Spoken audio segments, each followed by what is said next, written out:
Un artiste, ses œuvres et sa collection, c'est le monde de Bernard Venet, présenté par les abattoirs. Venet in context. Vous savez l'histoire de Dubuffet? Il y a une dame qui avait acheté un Dubuffet avec du goudron. Je vous l'offre? Voilà. Ah oui, le monde de Bernard Venet, c'est l'histoire de moments intimes de l'artiste avec d'autres artistes de sa génération. La plupart des œuvres exposées ont été réalisées pour lui. Armand, César, Duchamp, Sénat, Stella, Sol Lewitt, Noland, Jude et bien d'autres. Venet donne à voir une collection époustouflante des œuvres d'une cinquantaine d'artistes de la deuxième moitié du XXe siècle, représentant du nouveau réalisme, du minimalisme et de l'art conceptuel.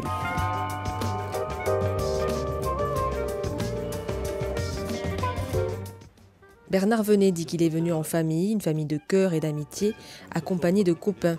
Ceux avec qui il a vécu à Nice quand il était très jeune, les artistes de la période parisienne et plus tard, ceux de l'aventure new-yorkaise.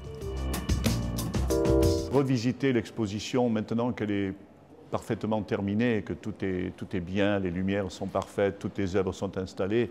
Bon, je dois reconnaître que c'est un grand plaisir parce qu'on n'imagine pas, vous savez, cette collection, elle s'est faite sur tellement d'années et puis bon, il y a une œuvre qui est dans un coin, dans une pièce, ici, dans une autre et on ne les vit pas de la même manière et tout ça. Il y a des œuvres qui sont à Paris, d'autres qui étaient dans le sud de la France, dans une maison ou dans une autre. Quand tout d'un coup, tout est rassemblé comme ça et qu'on voit ces œuvres dans un musée, je dois dire que ça prend une importance, que c'est très valorisant. Pour moi, c'est une grande joie, bien sûr. Les œuvres du sculpteur se mélangent et dialoguent subtilement avec celles de César, Ben ou encore Stella. Et puis, il y a les pièces originales que Bernard Venet a réalisées pour les abattoirs. L'effondrement extérieur, œuvre qu'il a réinventée lors de l'installation, et l'effondrement de lignes indéterminées qui occupent la grande nef.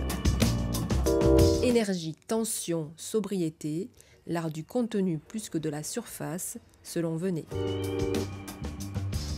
C'est une très grande exposition qui est donnée, et notamment, je pense qu'il y a une œuvre aussi qui est tout à fait fascinante, c'est celle qui est dans la nef, dans la grande nef du musée, qui est une œuvre que Bernard Venet lui-même n'avait jamais vue installée, puisqu'il l'a faite pour cette occasion, et donc ça permet effectivement de voir aussi comment, même lui en tant que collectionneur, il dit il y a des œuvres que j'avais dans des rouleaux et que je mets en écho dans ce lieu des abattoirs et qui pour moi sont d'une allégresse extrême parce que ces œuvres, j'en étais privée moi-même, n'ayant pas les lieux pour pouvoir exposer des œuvres que je possède.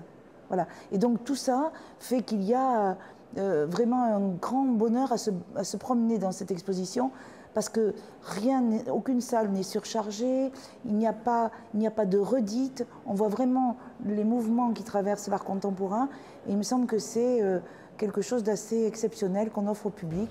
Dans un univers familier, Bernard Venet montre son goût cohérent pour la sobriété et l'esthétisme minimaliste. Des œuvres qui ont du sens et qui mettent en évidence la rigueur et l'intelligence des principes mis en œuvre dans l'acte de création. Je crois que rarement à Toulouse, on voit des œuvres de ces artistes américains en particulier, et même des nouveaux réalistes.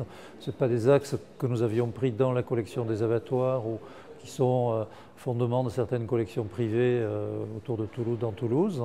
Je crois qu'elle est époustouflante, d'abord par la quantité des pièces présentées, par la qualité de ces œuvres et par la renommée des artistes qui la constituent. Le plus joli compliment que j'ai entendu dans la soirée, ça a été celui d'une exposition au caractère international. Le monde de Bernard Venet est l'événement artistique incontournable de cette fin d'année à Toulouse, originale et audacieuse dans son agencement et dans la teneur des œuvres exposées. L'exposition donne aussi une grande leçon d'histoire de l'art.